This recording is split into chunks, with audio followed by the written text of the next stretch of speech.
Magyarország és a magyar emberek On 12th April, Hungary and the people of Hungary wrote history here in Hungary and all over the world about what we saw here in the making in real time. I would like to start by saying that Hungary and Tisza have won a decisive election.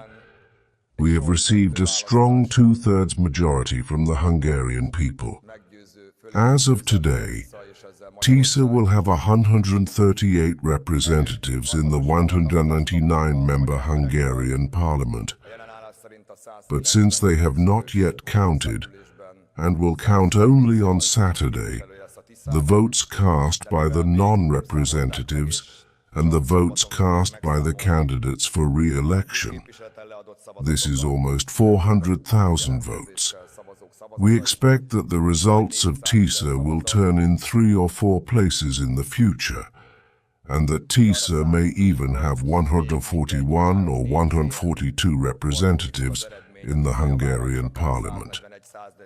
It is not by chance that the number of non-representative candidates was the same as it was yesterday. Almost 80% of the Hungarian people voted. The Hungarian people have felt the weight of this election, having given a huge boost to the new Tisza government and this new era, from the smallest settlement in Hungary to Budapest, and to Hungarians living thousands of kilometers away from their homes. The Hungarian people have felt the weight of this election, having given a huge boost to the new Tisza government and this new era, from the smallest settlement in Hungary to Hungarians living thousands of kilometers away from their homes. I thank everyone who took part in the election, especially those who came home from other continents or traveled thousands of kilometers to be here and to help their countries. As we have said, we expect the transition period to be as short as possible. I would also like to thank Moscow, Kremlin and Mexo, as well as Peking, for accepting the Hungarian people's decision and for their pragmatic cooperation. I have worked in Brussels for 8 or 9 years as a diplomat of the Hungarian government, as a representative of the states, and I have had the good fortune to get to know the workings of the European Union, its rather complicated, over-bureaucratized workings, the difficulties and beauties of domestic compromise. I can say that we can find a compromise. We are here, and I myself and Hungary are ready to join the compromise. I have received information, and I will share it with you, that many people thought that Péter Szijjártó, the Hungarian foreign minister, disappeared, as he could not be seen during Viktor Orban's victory speech yesterday. But today, he is here, and I would like to invite everyone to know that Péter Szijjártó is here. This is the 70th anniversary of the Revolution of 1956. A person like him cannot be the President of the Republic of Hungary on the 70th anniversary of the Revolution of 1956. So I urge you to leave. If not, we will solve the problem. There is a solution. I would like to underline that we will not establish a rule of law against the rule of law, but fortunately, a two-thirds authorization gives us the opportunity to do so. Yesterday you said that Viktor Orban congratulated you on your victory on the phone. Did the Prime Minister say anything else besides that? I can tell you about the congratulations on the phone. I don't think it was a secret. It was a short phone conversation. It was surprisingly short. It went as I thought it would, although I did not suspect it.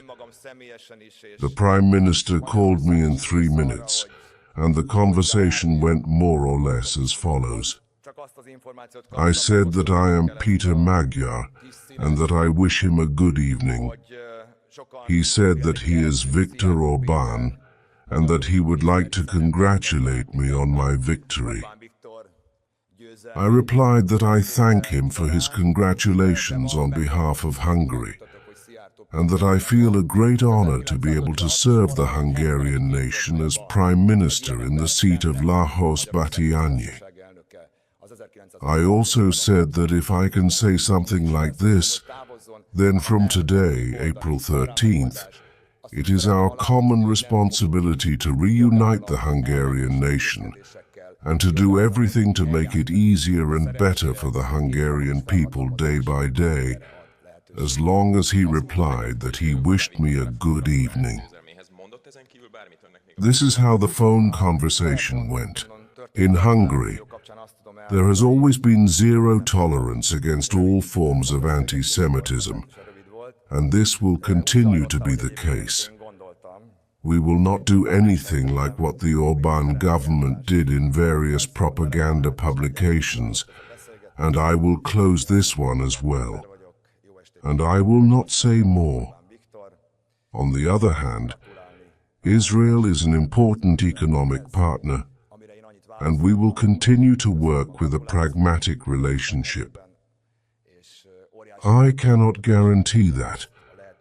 Of course, every case and every decision must be examined, but Hungary will continue to block the decisions of the EU regarding Israel.